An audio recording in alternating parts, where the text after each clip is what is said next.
Hello and welcome to the channel, Gav Axeman Spins. So as you can tell by the change of location, this is a book video and the fourth in the ongoing Stephen King Musicverse, which is the award-winning videos that show you the records that get mentioned in the work of Stephen King. So today it's up to 1978. The book is Nightshift, his first collection of short stories, 20 in total. So yeah, these videos, I know there's a small band watching them, a very small band, so they could be dubbed the videos that no one watches, but we don't care, do we? So yeah, welcome back if you've watched them before. If you haven't, quick recap, we're still in the 70s. We've done the first three novels, which was Carrie, Salem's Lot and The Shining, which all had great movie adaptations. This was the first book of short stories that Stephen King did in 1978. Shortly before then, his magnum opus that came at the end of 78, which was The Stand, but more of that on the next video. So this has stories that were published in magazines, a couple of exclusive stories at the time to this, and they range from October 1970 up to 1977, then published in 78 this was. Notable things in it, there are a prequel and a sequel to his second book, Salem's Lot, in here, which are well worth reading if you haven't read those. There's like a little origins of the town story, and then what happens when a naive couple drive through Salem's Lot late at night, years after the events of the novel. And there's also a little kind of a tie into the book that was coming next, The Stand, which is all about a virus that kind of wipes out mankind, very COVID, but that's called Captain Trips is mentioned in that, which is the nickname for the virus. So that's it, also crops up in here. I normally on these videos just shout out a couple of channels. Dave, who does Dave Reads King, I'll put some links in there. Well done to Dave. He's actually been finally, for all the good work he's done on his channel promoting the works of Stephen King, he's been given an advance copy of his latest book, which is coming out very shortly. So delighted that Dave's got that. Great channel. Again, I'll put links in, but he does a series of videos on 19 reasons why you should read this book. And I'll also mention SK First Editions, which is great for someone like me who's a bit of an Anaraki collector that goes through the various editions that are out there. So I think this is a book club international version.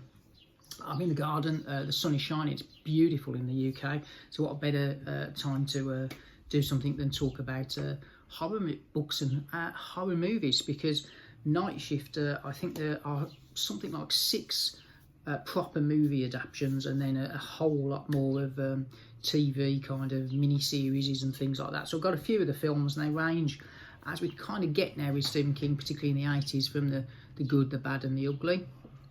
So we'll start with the good. So you probably have all heard of Children of the Corn.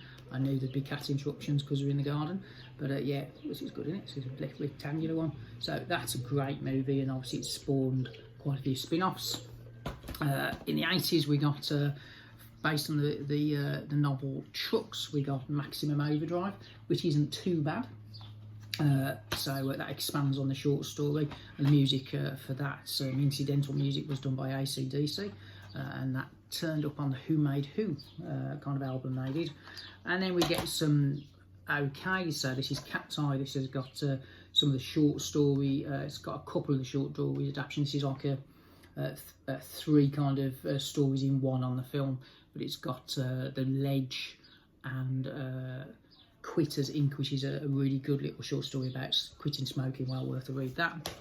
And then The Ugly, The Mangler, all about a mangler that comes to life. Say no more.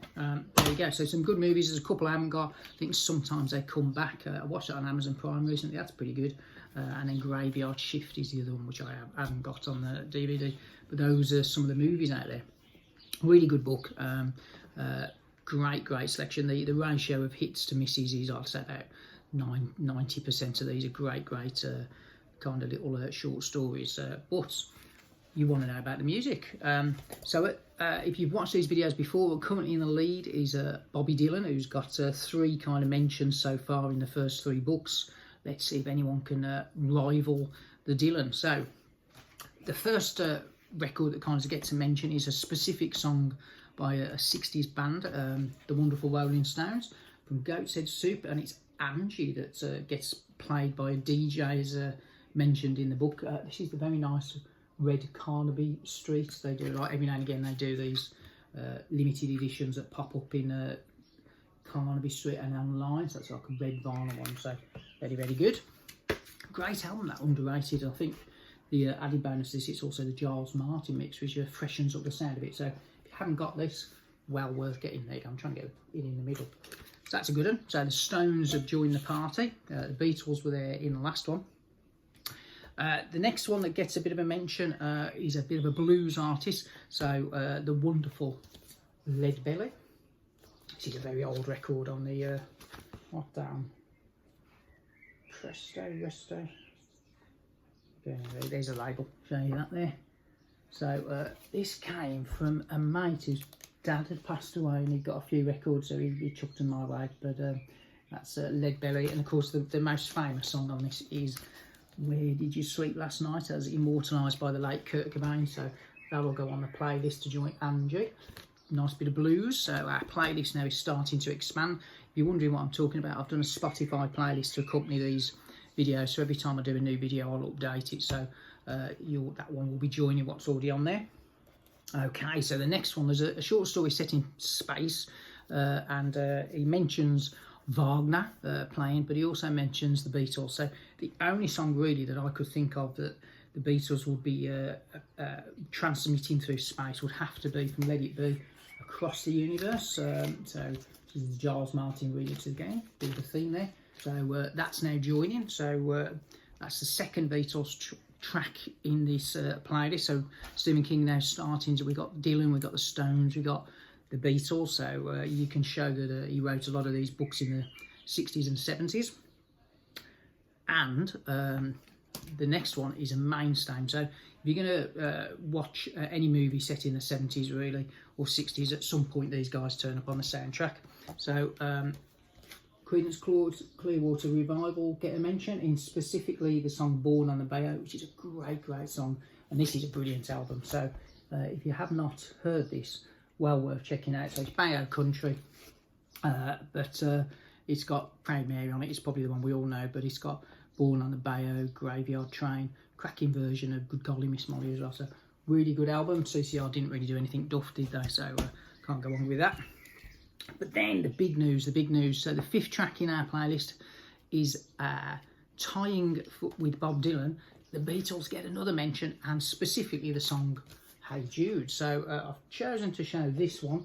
Obviously it's a standalone single, but this one's notable because this is 20 Greatest Hits, the UK edition, but they actually had the temerity to edit Hey Jude and chop a couple of minutes off the singy song bit at the end, which actually is a bit better. So there you go. So the Beatles have now equalled Dylan. They are joint top at the moment with 3 songs each in the playlist. And if we're going to talk the 60s, you can't really talk the 60s without mentioning these guys. So somewhere in one of the books as well, the wonderful Scarborough Fair gets a mention. So from Paisley Sage, Rosemary and Thyme by the wonderful Simon and Garfunkel. Scarborough Fair joins things. So we've got a bit of folk there to go with the electric folk of Lead Belly. And then the final one is a character mentions that somebody is playing the wonderful Neil Diamond. So again, if we're in the 70s, which a lot of these books have mentioned, we've can't really not mention Neil Diamond, can you? Who was everywhere there. So this is his wonderful 12 Greatest Hits. And I'm going to choose the song Holy because for those who've read some of the later Stephen King books, there's a quite substantial character called Holly that does divide the fan base a little bit, so I'll say no more about that. There you go then. So short but sweet. We're just coming up to 10 minutes, so wonderful book if you haven't mentioned it. Sorry, you haven't read it. Check out those other 2 channels if you haven't yet to do. If you like Stephen King, you can't go wrong with those. And if you do have Spotify, if you follow the channel, Gav Axman Spins, there's some playlists on there, and the Stephen King Musicverse one is in there. So that's number 4. So the plan is to just go through the books, the short stories in order, with the exception of the Dark Tower series, which I'll do at the end, and I'll read those all in one go. So I'm doing basically a reread of all the Stephen King stuff. I hadn't read that book in many years, and I was surprised at just how good it was. So highly recommended. The movies, some good, some not so, and that's sadly the wonderful start of the movies of Stephen King didn't quite carry on through the 80s, but bless him, that's not really down to him, is it? So but yeah, great series of books in that, so well worth a read. Thank you for watching. You small but select band that are watching these book videos on Stephen King, but great music though, all kind of throughout those yet to mention. So thanks for watching. Gav Axman Spins over and out.